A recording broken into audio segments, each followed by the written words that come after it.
ನಮಸ್ಕಾರ. ನೀವು ನೋಡ್ತಾ ಇದ್ದೀರಾ ಸಮತಾ ಪಬ್ಲಿಕ್ ನ್ಯೂಸ್. ನಿಮಗೆಲ್ಲರಿಗೂ ಆತ್ಮೀಯ ಸ್ವಾಗತ.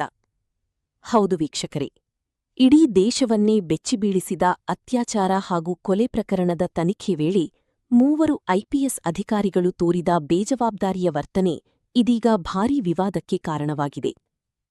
ತಮಿಳುನಾಡಿನಲ್ಲಿ 10 ವರ್ಷದ ಬಾಲಕಿಯ ಮೇಲಿನ ಅತ್ಯಾಚಾರ ಮತ್ತು ಕೊಲೆ ಪ್ರಕರಣ ಜನರಲ್ಲಿ ಆಕ್ರೋಶ ಹುಟ್ಟಿಸಿದ್ದೇ ಅಲ್ಲದೆ ಸರ್ಕಾರದ ಮೇಲೂ ಭಾರೀ ಒತ್ತಡ ತಂದಿತ್ತು. ಈ ನಡುವೆ ಪ್ರಕರಣದ ತನಿಖೆ ಕುರಿತು ಮಾಹಿತಿ ನೀಡಲು ಸುದ್ದಿಗೋಷ್ಠಿ ಕರೆದಿದ್ದ 3 ಹಿರಿಯ ಐಪಿಎಸ್ ಅಧಿಕಾರಿಗಳು ಸುದ್ದಿಗೋಷ್ಠಿ ಆರಂಭಕ್ಕೂ ಮುನ್ನ ಜೋಕ್ ಮಾಡುತ್ತಾ ನಗುತ್ತಿದ್ದ ದೃಶ್ಯಗಳು ಇದೀಗ ವೈರಲ್ ಆಗಿವೆ.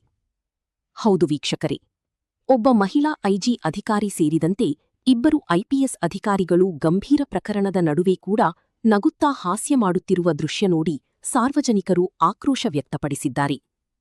ಒಂದು ಮಗು ಕ್ರೂರವಾಗಿ ಸಾವನ್ನಪ್ಪಿರುವ ಪ್ರಕರಣದಲ್ಲೂ ಇಷ್ಟು ನಿರ್ಲಕ್ಷ್ಯವೇ? ಜನರ ನೋವಿನ ಬಗ್ಗೆ ಕನಿಷ್ಠ ಮಾನವೀಯತೆಯಿಲ್ಲವೇ ಎಂದು ಸೋಷಿಯಲ್ ಮೀಡಿಯಾದಲ್ಲಿ ಜನರು ಪ್ರಶ್ನೆ ಮಾಡಿದ್ದಾರೆ. ಇನ್ನು ಈ ವಿಡಿಯೋ ವೈರಲ್ ಆಗುತ್ತಿದ್ದಂತೆಯೇ ಮುಖ್ಯಮಂತ್ರಿ ವಿಜಯ್ ಅವರು ಕಠಿಣ ಕ್ರಮ ಕೈಗೊಂಡಿದ್ದಾರೆ. ಕರ್ತವ್ಯ ಲೋಪ ಹಾಗೂ ಬೇಜವಾಬ್ದಾರಿತನ ತೋರಿದ 3 ಐಪಿಎಸ್ ಅಧಿಕಾರಿಗಳನ್ನು ತಕ್ಷಣದಿಂದ ಜಾರಿಗೆ ಬರುವಂತೆ ಅಮಾನತು ಮಾಡಿ ಆದೇಶ ಹೊರಡಿಸಿದ್ದಾರೆ. ಈ ಕುರಿತು ತಮ್ಮ ಎಕ್ಸ್ ಖಾತೆಯಲ್ಲಿ ಪ್ರತಿಕ್ರಿಯೆ ನೀಡಿರುವ ಮುಖ್ಯಮಂತ್ರಿ ವಿಜಯ್, ಪೊಲೀಸರು ಸಾರ್ವಜನಿಕರಿಗೆ ಉತ್ತರದಾಯಿಕರಾಗಿರಬೇಕು. ಇಂತಹ ಸೂಕ್ಷ್ಮ ಪ್ರಕರಣಗಳನ್ನು ನಿರ್ವಹಿಸುವಾಗ ಗಂಭೀರತೆ ಅತ್ಯಗತ್ಯ. ಬೇಜವಾಬ್ದಾರಿಯಿಂದ ವರ್ತಿಸುವ ಅಧಿಕಾರಿಗಳ ವಿರುದ್ಧ ಯಾವುದೇ ಸಡಿಲಿಕೆ ಇರುವುದಿಲ್ಲ ಎಂದು ಖಡಕ್ ಎಚ್ಚರಿಕೆ ನೀಡಿದ್ದಾರೆ.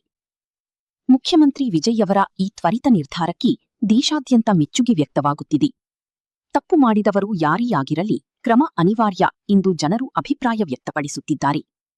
ಈ ಘಟನೆಯ ನಂತರ ಮುಂದಿನ ದಿನಗಳಲ್ಲಿ ಪೊಲೀಸರು ಇಂತಹ ಸೂಕ್ಷ್ಮ ಪ್ರಕರಣಗಳನ್ನು ಇನ್ನಷ್ಟು ಜವಾಬ್ದಾರಿಯಿಂದ ನಿರ್ವಹಿಸಬೇಕು ಎಂಬ ಒತ್ತಾಯವೂ ಕೇಳಿಬರುತ್ತಿದೆ. ಈ ಘಟನೆ ಬಗ್ಗೆ ನಿಮ್ಮ ಅಭಿಪ್ರಾಯ ಏನು ಎಂಬುದನ್ನು ಕಮೆಂಟ್ ಮೂಲಕ ತಿಳಿಸಿ. ಇನ್ನಷ್ಟು ತಾಜಾ ಸುದ್ದಿಗಳಿಗಾಗಿ ಸಮತಾ ಪಬ್ಲಿಕ್ ನ್ಯೂಸ್ ವೀಕ್ಷಿಸುತ್ತಿರಿ.